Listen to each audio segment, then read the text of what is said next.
I see these people in my comment sections constantly that were crying about Jimmy Kimmel being taken off the air.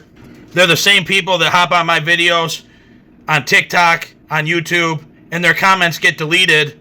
But these are the same people that are telling me to shut my mouth because I'm speaking up and sharing a conservative or a right-leaning perspective. Some of them even have been threatening.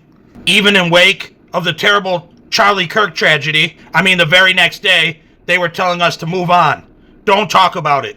You're creating division. And just like Jimmy Kimmel, the guy they're celebrating, they like to smear people who lean right with labels like Nazi and racist, things that people on the right are not. It couldn't be further from the truth when it comes to the vast majority of conservatives. But then look at the result. Look what happened to CharlieKirk. And yes, it was Jimmy Kimmel pushing those ideas to the fanatical left. They weaponized the term hate speech and used it to take away the First Amendment rights, the freedom of speech of people that lean right. They've done this for years and years on all these different social media platforms, and they celebrated the censorship.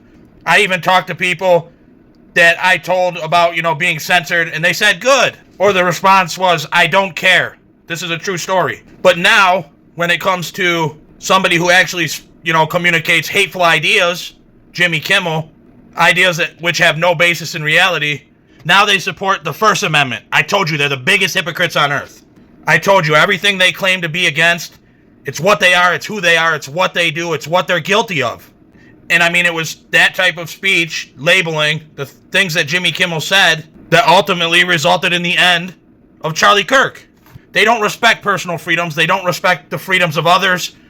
Only freedoms they want to apply to themselves. Because these people in the very next sentence, when it comes to the amendments, these are the same people that do not support the second. And anyone that makes right-leaning videos, you guys have experienced the hate of the left.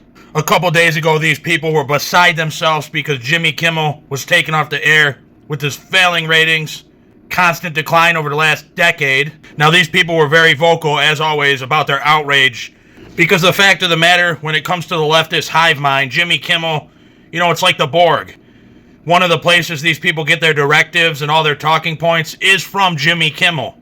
To these people, he's a compendium of all human knowledge. They look to him for all the answers. And it all funnels down through Facebook, social media, and they just repeat. These are all the same people that claim to be outraged over hate speech, which was just always speech they didn't agree with. They weaponized the term, and now it just came out that the Biden administration was pressuring YouTube to censor, and we all know who was being censored. It was people that leaned right. Where was all the outrage?